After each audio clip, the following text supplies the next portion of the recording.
Recording progress. Bueno, a ver, pongo si se puede ver la pantalla completa. ¿Esto después va a estar subido al campus? Sí, vamos a intentar subirlo o a nuestro canal de YouTube, seguro, que eso sí, y en el canal y en el campus voy a subir el link del canal de YouTube. Sí, seguramente sí. Bueno, a ver, se veía mejor de la otra manera. Voy a volver. Porque se veía más grande. A ver si. Yo lo veo bárbaro así así se corta el texto. No sé los compañeros que dicen, pero... No, pero está bien, así lo veo más grande bueno, yo, que ya estoy viejo. Bárbaro. Bueno, lo que diga el profe. No, pero ven, se ve, ¿sí? Iglesia de la Cristiandad. Bueno, lo que yo Se ve un poco cortado para la derecha. Sí, Pero, a ver, yo me corro las personas, no te preocupes. Bueno, Iglesia de la Cristiandad. Esto también va a estar subido, así que si quieren, bueno, lo que quieran tomar apuntes o no tomar apuntes, son libres de decidirlo. Bueno, a ver, lo que intentamos hacer es una periodización de qué sucedió, esto que les decía antes, Mafa, entre que lo matan a Jesús, que Jesús es perseguido, es asesinado, y el movimiento se dispersa. ¿Por qué? Bueno, en un principio no molestaban tanto las comunidades cristianas, pero luego se las va empezando a tolerar algunas dentro del Imperio Romano, ¿no? Estamos siempre dentro de la dominación romana de la Palestina. El movimiento de Jesús se dispersa, ¿sí? Algunos huyen hacia el norte de África, por eso hablaba antes Mafa de la comunidad de Alejandría, ¿no? Eso es en Egipto. Otras, otras muchas, se sitúan en la zona del Asia Menor, en lo que hoy conocemos como Turquía, ¿sí? La de Antioquía, la de Constantinopla, que todavía no era Constantinopla, pero en ese momento ya era Bizancio, en Siria, e incluso llegan hasta Roma, ¿sí? Entonces, en este primer periodo que va desde el año 30 al 125, como figura ahí en el documento que les estoy compartiendo, podemos denominarlo el periodo apostólico, ¿sí? Acá podemos distinguir entre las comunidades que son de apostolado y las que son de discipulado, ¿sí? Y en esto, ¿cuál es la diferenciación entre apostolado y discipulado? Bueno, discipulado son los que se encierran e intentan llevar a la práctica lo mejor posible, pero encerrados, y en cambio las de apostolado le ponen una mayor intención de expandirse, de desparramar el mensaje, ¿sí? Los apóstoles y los discípulos. Son dos modos distintos que tienen los seguidores de Jesús cuando Jesús es asesinado y el movimiento es disperso, ¿sí? Se forman un montón de comunidades cristianas y muy diferentes unas a otras entre sí. Muerto el líder, ya no hay una única palabra, sino que hay interpretaciones de la palabra. De hecho, cuanto más se van alejando en el tiempo, bueno, cada vez quedan menos personas que fueron contemporáneas con Jesús, ¿no? Entonces, cada vez se va abriendo en mayor medida el abanico de interpretaciones sobre el mensaje de Jesús de Nazaret. Hay apología, hay defensa y hay movimiento, hay, no sé, está por ejemplo Pablo de Tarso, que es uno de los apóstoles más cercanos a Jesús, que él es como el modelo, ¿sí? Del apóstol, el que va llevando, el que va viajando por todo el Mediterráneo, llevando el mensaje de Jesús a las distintas comunidades que se van formando. Es como que Pablo no tiene una comunidad, sino que él interactúa con los efesios, con los colosenses, con los gálatas, con los romanos, ¿no? Ahí están las cartas de Pablo que se ven en la parte final, después de los evangelios, en la Biblia. Bueno, hay comunidades helenistas, que eran las que tenían una raíz griega, ¿sí? Y que son más proclives a la aceptación del imperio, ¿sí? Y están las comunidades hebreas, que tenían toda esta raíz de lo profético mucho más marcado, que rechazan al imperio, ¿sí? Y son también donde aparece los escritos apocalípticos, ¿sí? Que fundamentalmente el Apocalipsis de Juan, que es como el libro apocalíptico por excelencia que está en la Biblia. Apocalipsis hay en distintos libros, hay distintas partes apocalípticas, pero el Apocalipsis propiamente es el escrito por Juan, y que es en un momento de clandestinidad, de persecución total, que tienen que escribir de una manera muy cifrada, ¿no? Totalmente simbólica. No sé si alguna vez tuvieron la oportunidad de leer el Apocalipsis.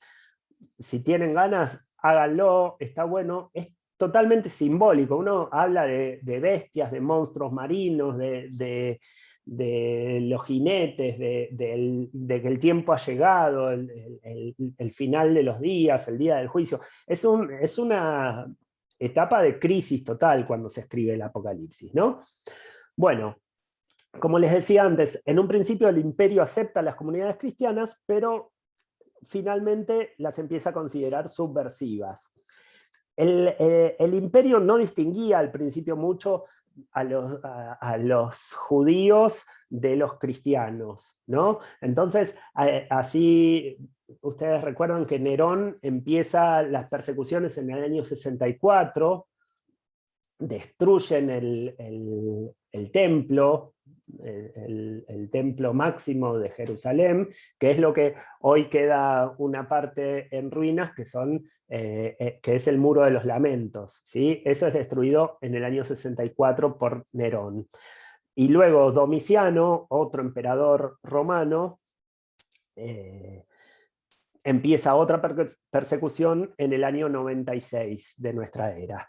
Entonces, las comunidades se dispersan por Europa, Asia, norte de África, y los contextos son muy diferentes, las culturas son diferentes, y entonces cada vez se van distinguiendo más entre sí. Ese podríamos decirle que es el primer periodo. El segundo periodo ya empieza a haber como que el mensaje cristiano va teniendo éxito en las bases populares del imperio, ¿sí?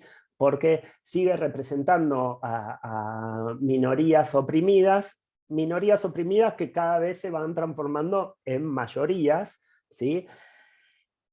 Y empieza a haber dentro de estas comunidades cierta estructuración que va haciendo una diferenciación, o sea, se va alejando del mensaje totalmente horizontal y democrático que tenía en la raíz del movimiento de Jesús, se va transformando ya en una suerte de jerarquización donde empieza a aparecer como una casta encargada de lo religioso, ¿sí? Se empieza a separar lo religioso de lo político y de lo social, ¿sí? Empieza a haber como una diferenciación cada vez mayor, también por la influencia griega del platonismo. Y entonces van apareciendo, acá como escribí ahí, los diáconos se van convirtiendo en sacerdotes y luego en obispos, ¿sí? Antes era todo servicio lo que daba el diácono, y luego va haciendo, bueno, yo doy esto, pero tengo que tener un sustento económico, entonces se va empezando a ver una diferenciación intracomunidades, ¿sí? Surgen los colegios presbíteros, que es donde se enseña el culto religioso, donde se enseña todo el manejo de los sacramentos. empieza a haber una ortodoxia, empieza a haber disputas por cuál es lo verdadero, cuál es el verdadero mensaje, cuál es, ¿no? Empieza a haber diferentes interpretaciones y estas comunidades van creciendo y se van diferenciando entre sí, y va habiendo diferencias dentro de cada comunidad y entre las comunidades, ¿sí? Entonces, como ustedes grafíquense, bueno, ahora no preparé ningún mapa para compartirles, pero el Imperio Romano en ese momento ya estaba ocupándose gran parte de Francia, hacia el oeste y noroeste, ¿no? Francia, el río Rin, o sea, la frontera entre Francia y Alemania, por ahí, y ocupaba, bueno, todo lo que es la península itálica, ocupaba los Balcanes, Grecia, ocupaba Turquía, ocupaba la zona de la Palestina y el norte de África. Esto es Egipto, Libia, Argelia, Túnez, ¿sí? Todo eso era un territorio gigantesco dominado por los romanos. Y en todos estos lugares se van ubicando las comunidades. Entonces va habiendo luego diferentes corrientes con respecto al dogma cristiano, ¿sí? Se va formando un dogma, o sea, ya el mensaje de Jesús no es solamente un mensaje de liberación, sino que, bueno, se va acomodando todo de diferentes maneras. Piensen que va pasando el tiempo, Jesús es asesinado en la década del 30, y acá ya estamos hablando de lo que pasó de 100 a 200 años después de la muerte de Jesús, ¿no? Entonces empieza a haber diferentes interpretaciones, y ahí anoté diferentes corrientes, ¿no? El gnosticismo, que pone el acento en el conocimiento, ¿sí? En el saber. El marcionismo, para el cual hace una diferenciación entre el Dios del Antiguo Testamento, que dice que ese es un Dios malo, en cambio el Dios del Nuevo Testamento es un Dios bueno, ¿no? Diferentes interpretaciones que todos tienen una intencionalidad, no es que solamente decían, bueno, a ver, ¿por qué hacemos esto? Bueno, en lugares donde a lo mejor el judaísmo todavía pesaba fuerte, empieza a ver como esta intención de decir, bueno, no, pero el Dios de estos es negativo, ¿no? Como para contraponerse. O sea, siempre piensen que lo religioso está ligado a las necesidades del contexto, ¿sí?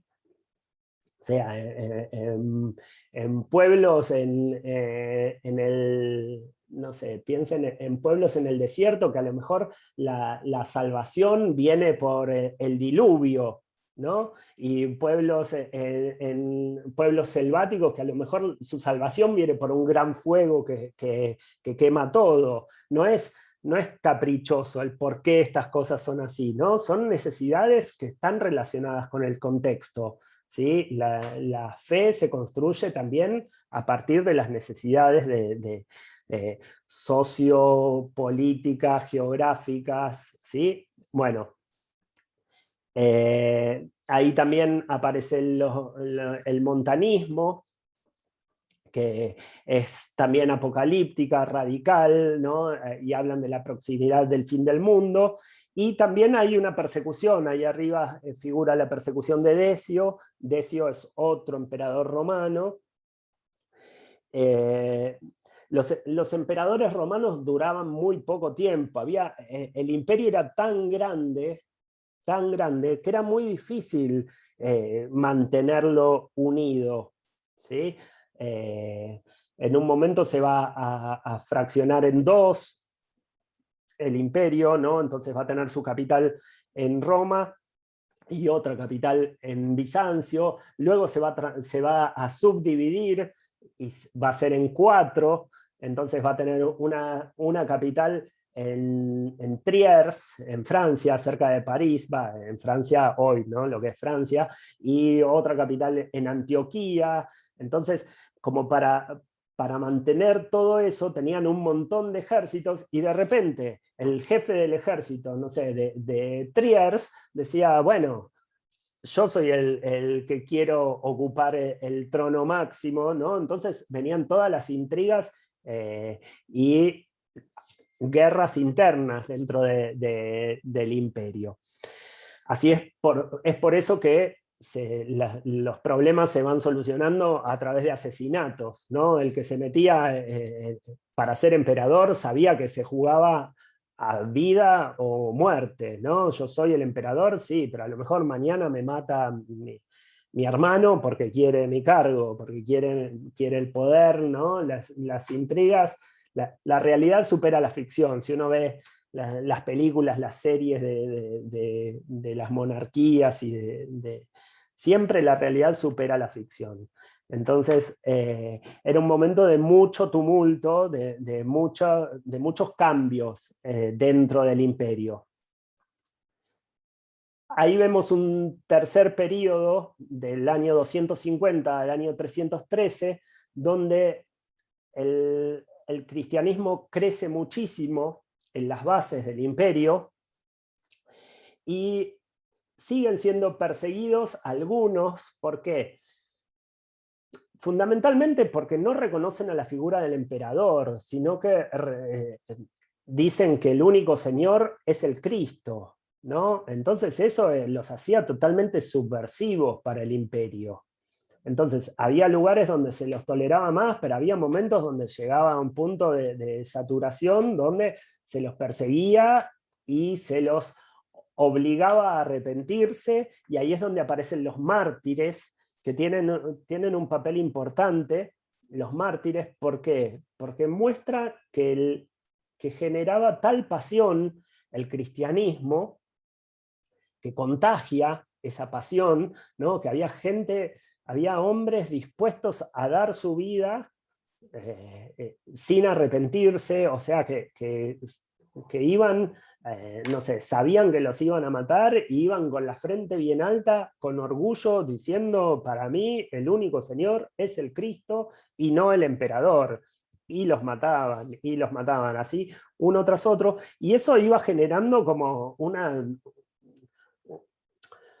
una mirada para propios y ajenos, ¿no? Muy fuerte, la existencia de estos mártires. Bueno, así sucede esto cuando Constantino alcanza el poder. Constantino era un jefe militar, hijo de uno de los emperadores. Ustedes vieron que los emperadores todos se ponían el nombre o de Augusto o de César, ¿no? Entonces, por eso a veces confunde quién es este, se llama igual que uno que pasó hace 300 años, tienen como todos los nombres repetidos. Uno es Tiberio, Augusto, César, otro es Augusto, Tiberio, César, y vos decís, pero ¿es el mismo? No, son otros, pero van adoptando esos nombres para...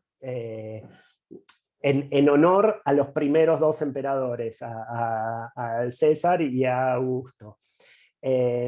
Bueno, Constantino era hijo de un jefe militar que también fue emperador de una de las divisiones, ¿sí?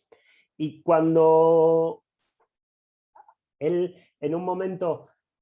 creo que es el abuelo de Constantino, que era Diocleciano, ahora no me acuerdo, los nombres, disculpen, se mezclan, no lo tengo ahora anotado, pero hay casamientos, ¿no? Entonces se casa no, la hija de él se casa con el que gobernaba Bizancio, y como para consolidar su poder, pero había intriga entre ellos dos. Entonces entre los dos gobernantes, entre el de Roma y el de Bizancio, y cuando el padre de Constantino va a luchar, va a invadir Gran Bretaña, ¿sí? O sea, él se ocupaba de la zona de Francia y seguían invadiendo, o sea, querían seguir expandiéndose.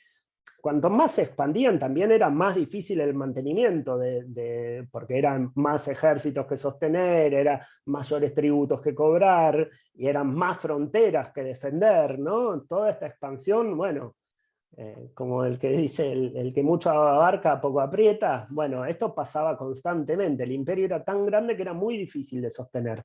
Y es así que finalmente es asesinado el padre de Constantino en Francia, y el hijo, Constantino, sigue la batalla, logra imponerse. Cuentan los relatos que Constantino era muy valiente. Uno nunca sabe cuánto hay de relato de construcción posterior y cuánto hay de histórico, ¿no? Porque imagínense, si hoy hablamos de relatos, imagínense lo que pasaba hace 2000 años.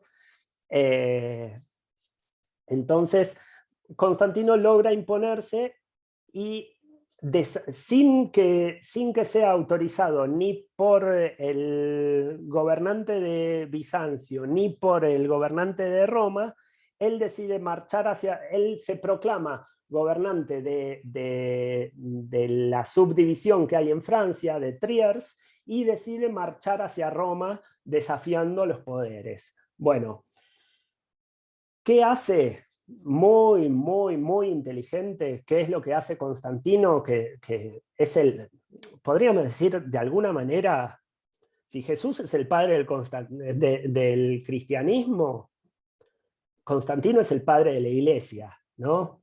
No Es como un siendo, estratega no clave. siendo cristiano, claro, total, no siendo cristiano, él es el que funda la Iglesia Católica Apostólica Romana, ¿sí? ¿Y por qué? Bueno, porque se da cuenta que ya es tan grande y tan extenso el cristianismo en el imperio, en las bases, que a diferencia de su abuelo, que cuando fue emperador perseguía a los cristianos, no mucho tiempo antes, 20 años antes de esto, todavía había cacerías de cristianos. Constantino se da cuenta que no se puede seguir con esa política, y que para poder consolidarse como el nuevo emperador tiene que cambiar radicalmente de política con respecto a los cristianos. Entonces es ahí que en el año 312 invade Roma, derrota al emperador, se autoproclama emperador, y redacta el Edicto de Milán, donde libera los cultos. Es decir, ya no estaba prohibido ser cristiano, ya no se los iba a perseguir más. Esto le da mucho apoyo popular. Es como una revolución lo que genera. O sea, él toma el poder por la fuerza, como se venía haciendo todas las veces. Lo que pasa es que él cambia radicalmente su postura con respecto a los cristianos, y esto le da un apoyo popular nunca antes visto desde tiempos de Jesús, pero acá no desde el campesinado pobre de la Palestina, ¿no? De un número muy limitado, sino le da el apoyo de todas las bases de todo el imperio, ¿no? Que cada vez eran donde cada vez el cristianismo tenía mayor fuerza. Entonces, eso le da el apoyo necesario y la legitimidad para consolidarse como emperador. Ahí es que unos años después, él en ese momento era emperador de Roma, o sea, de la mitad del imperio, y no de Bizancio, que luego va a ser, en pocos años, Bizancio se va a transformar en Constantinopla, o sea, Constantinópolis, la ciudad de Constantino, ¿sí? Entonces, Bizancio la gobernaba en ese momento Lactancio, ¿sí? Era otro emperador.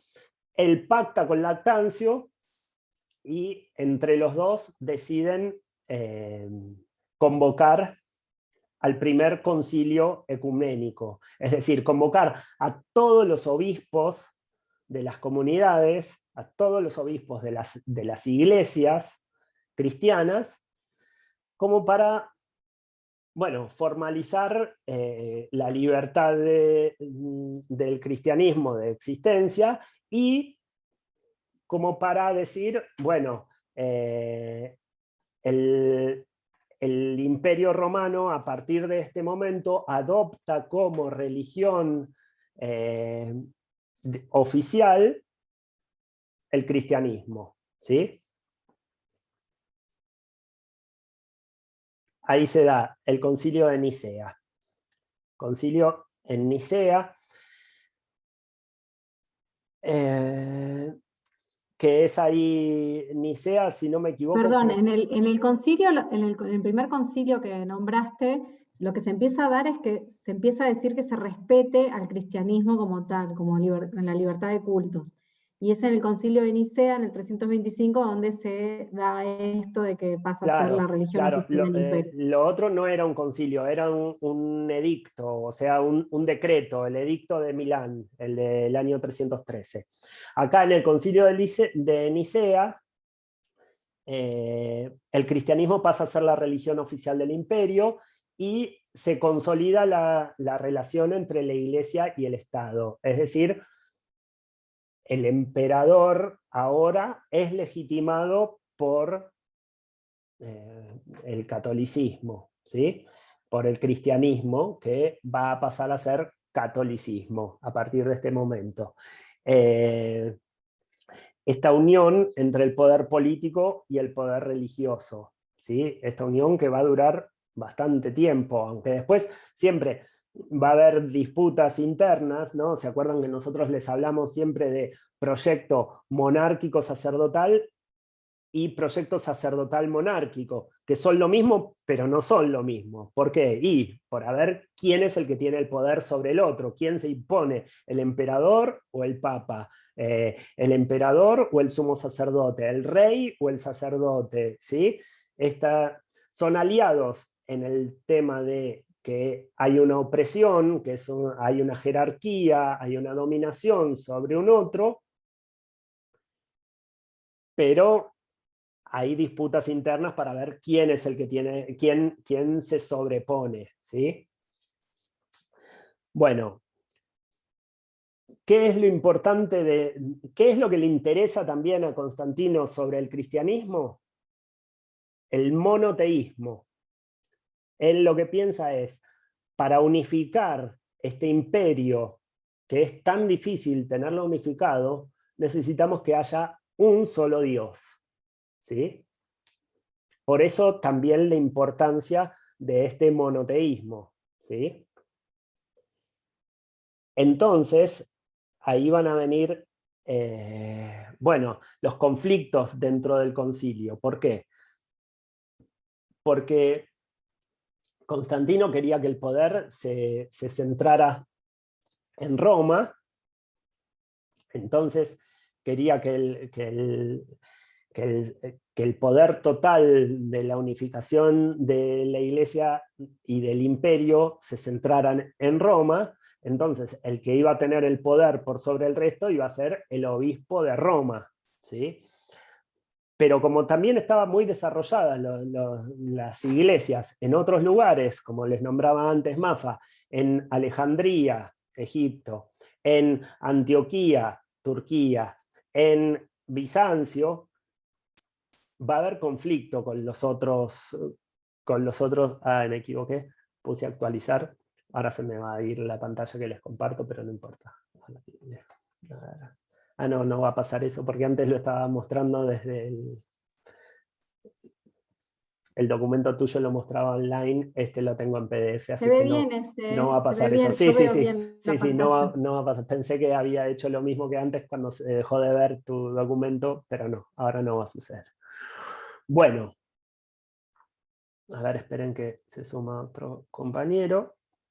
Bueno, entonces intenta unificar la iglesia para unificar el imperio, ¿sí? Esto, cuando lo repasaba el otro día, me acordé de Mahoma, ¿sí? De Mahoma, que hace algo similar. Él, en un lugar tan disperso, con tantas luchas internas como en la península árabe, lo que intenta hacer Mahoma es unificarlo a través de un monoteísmo, ¿sí? Entonces, el único Dios es Alá, va a decir Mahoma. Bueno, acá lo que hace Constantino es el único Dios, es el Dios cristiano, ¿sí? El Cristo.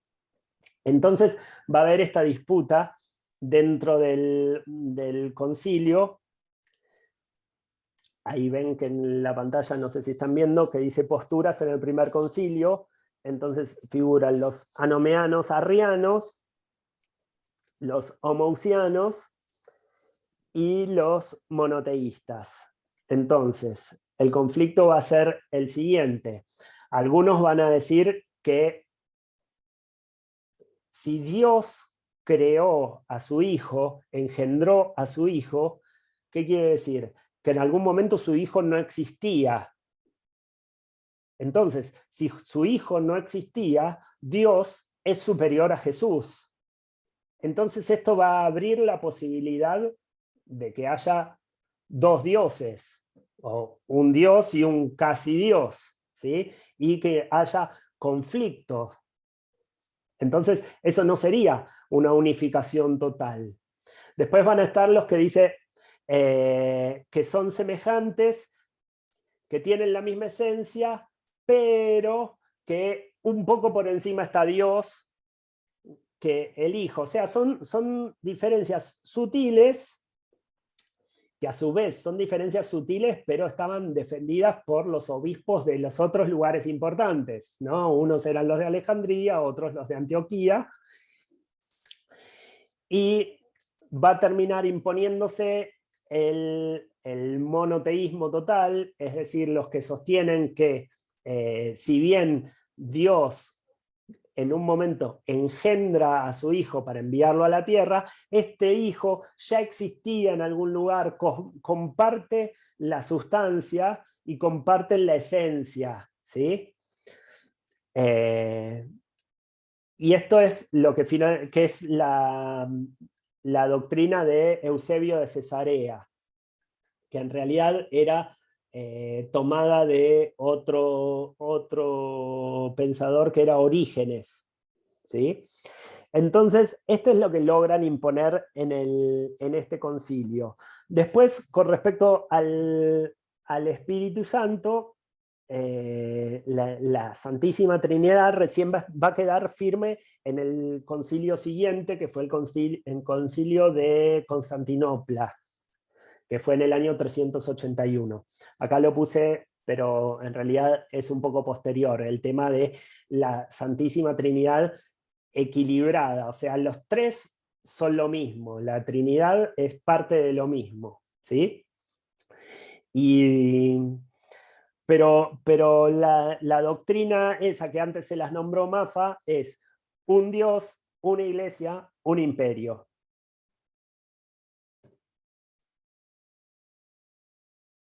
Fundamental para este momento de necesidad de la unidad que tenía Constantino, ¿sí? Año 325. Acá aparece una nota de color, pero no menos importante, que hay una escriben en la servilleta, pero escriben en una carta. Claro, tal cual. Esto que dice ahí, la traducción de Rufino de Aquileia de una supuesta carta en la que Pedro, ¿sí? Pedro, uno de los discípulos, compañeros de Jesús, Pedro, que va a convertirse en el obispo de Roma, ¿sí? Que después se le va a... Después de muerto, ¿no? Se lo va a considerar como el primer papa, ¿no? Con esa frase que puesta en boca de Jesús sobre esta piedra, Pedro, piedra, edificarás mi iglesia, cuando Jesús en realidad jamás habló de la iglesia, ¿no? Ni de la iglesia construcción, ni de la iglesia institución, ¿no? Jesús no hablaba de eso, no era ese su fin.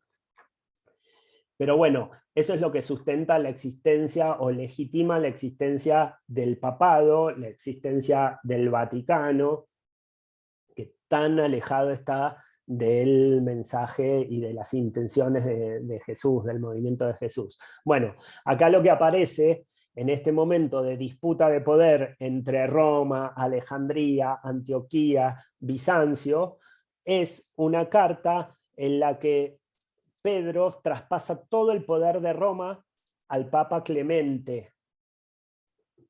Con el pequeño detalle es que entre Pedro y Clemente ya había habido dos obispos intermedios de Roma, o sea, no había habido un traspaso directo, sino que habían estado Lino y Cleto entre ellos, o sea, esta carta era falsa, ¿sí?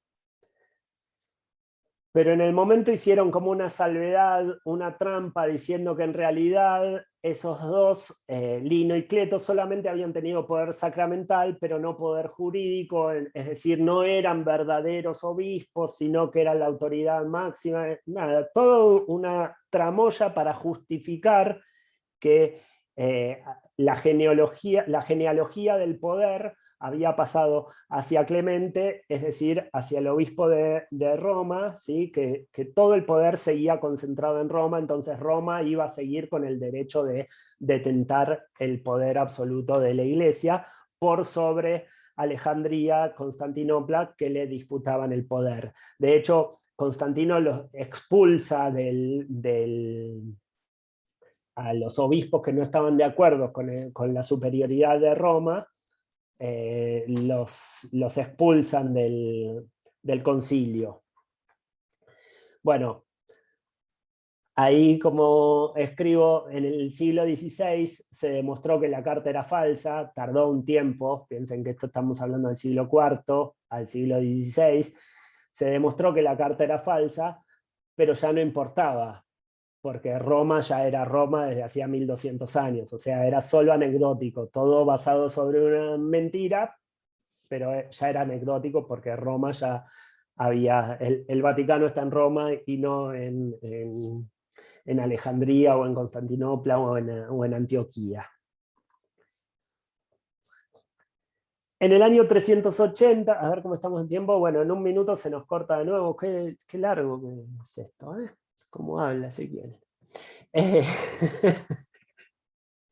Bueno, piensen que cuando era en vivo esto duraba 3 o 4 horas y ahora somos bastante más ágiles en estas clases así por Zoom. El edicto de Tesalónica en el año 380, donde ya el nuevo emperador ya no era Constantino, sino Teodosio, proclama al cristianismo ya no solo como la religión oficial, sino que prohíbe a las otras religiones. ¿Sí? Entonces, acá vemos que el cristianismo que había comenzado abajo, con los oprimidos, que había sufrido la represión, ahora pasa a ser el que reprime. ¿Sí? El cristianismo ya no era el perseguido, sino que era el perseguidor. Y todos los demás pasan a ser los heréticos, y que es una nueva categoría que existe para designar a los que no acepten la dominación político-religiosa